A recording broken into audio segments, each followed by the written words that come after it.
Have you ever made a choice so small that you barely noticed it, but looking back, it changed everything? Most of us walk through life on autopilot, making the same decisions over and over, wondering why nothing ever shifts.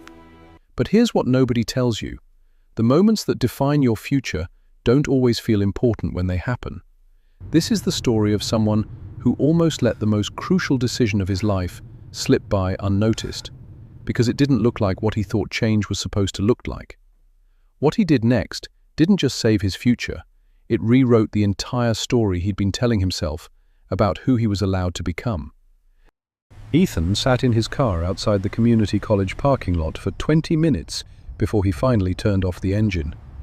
It was a Tuesday evening in October, and the air had that sharp coldness that made everything feel a little more real, a little more permanent. The sky was fading into a dull grey, the kind that made the streetlights flicker on early.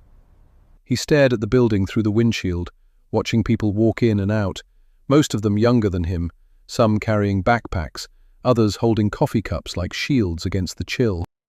He was 28 years old. That number sat heavy in his chest. 28, and he was about to walk into a beginner's business class that most people took when they were 18. He felt the weight of every year he'd wasted, every excuse he'd made, every time he told himself he'd start tomorrow. Tomorrow had turned into a decade. The truth was, Ethan had been stuck for so long, he'd started to believe that stuck was just who he was. He worked at a warehouse, loading trucks, scanning boxes, moving pallets. The pay wasn't terrible, but it wasn't enough. More than that, it wasn't anything. It didn't lead anywhere. It didn't mean anything. Every day felt like a copy of the one before.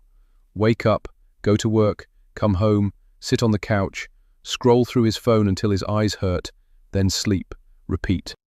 He used to have dreams. Back in high school, he wanted to start his own business. He didn't know what kind exactly, but he loved the idea of building something, of being in control of his own life. But then, life got in the way. His mom got sick. Bills piled up. He took the warehouse job to help out, telling himself it was temporary.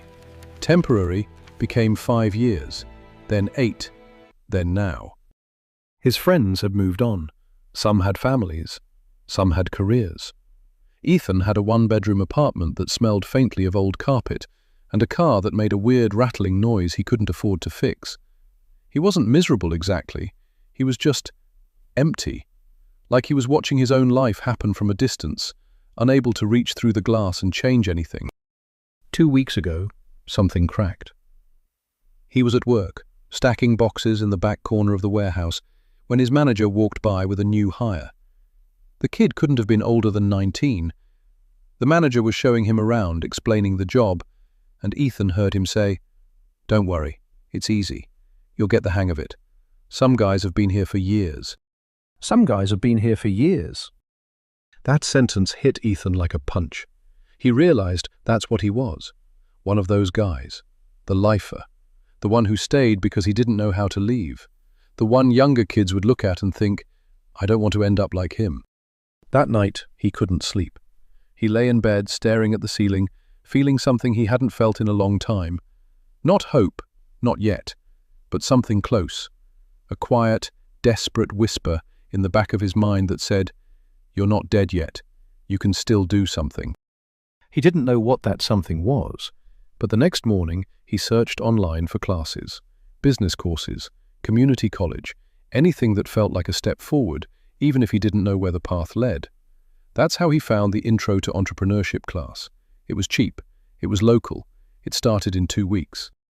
He almost didn't sign up. He stared at the registration page for an hour, his finger hovering over the submit button. All the old voices came flooding back. "You're too old. You're not smart enough. You'll just fail like you always do. What's the point?" But then he thought about the warehouse. He thought about 10 more years of stacking boxes, 20 more. He thought about dying one day and realizing he never even tried. So he clicked submit. And now here he was, sitting in his car, heart pounding, feeling ridiculous. He thought about turning around. He thought about driving home and pretending he never signed up. But then he remembered something his mom used to say before she passed. She'd tell him, "Ethan, the hardest part of anything is just showing up. Once you're there, the rest takes care of itself." He took a deep breath, grabbed his notebook from the passenger seat, and opened the door. The classroom was small, maybe 20 people scattered across rows of desks. Ethan slipped into a seat near the back, trying to make himself invisible. The instructor was a woman in her 40s named Claire, and she had this calm, no-nonsense energy that immediately put him at ease. She didn't do the whole motivational speaker thing. She just started talking about business like it was something normal people could actually do. For the first few weeks, Ethan just listened. He didn't raise his hand. He didn't talk to anyone. He took notes, went home, and thought about what he'd learned. Slowly, something started to shift inside him. It wasn't dramatic. It wasn't a lightning bolt moment. It was quieter than that. It was the feeling of his brain waking up after years of sleep. One night, Claire assigned everyone to come up with a business idea. It didn't have to be perfect, she said. It just had to be something they cared about. Ethan sat at his kitchen table until midnight thinking, what did he care about? What problem could he actually solve? Then it hit him. At the warehouse, he'd noticed how disorganized everything was. Supplies would go missing, orders would get delayed. Nobody had a good system. He started thinking about inventory management, about simple software tools that could help small businesses keep track of things without spending a fortune. It wasn't glamorous, it wasn't sexy, but it felt real. He pitched the idea in class the following week. His voice shook, his hands were sweating, but Claire nodded as he spoke, and when he finished, she said, "That's good. That's actually really good. Keep going with that." Those 5 words changed everything. Ethan started working on the idea in his free time. He taught himself basic coding through free online tutorials. He reached out to small business owners and asked them what they struggled with. He built a rough prototype, then a better one. It took months. There were nights he wanted to quit, nights he felt like an idiot for even trying. But he kept showing up. A year later, Ethan had his first client, a small auto shop that paid him $200 a month to use his software. It wasn't much, but it was proof. Proof that he could build something. Proof that people saw value in what he created. 2 years later, he had 15 clients. He quit the warehouse.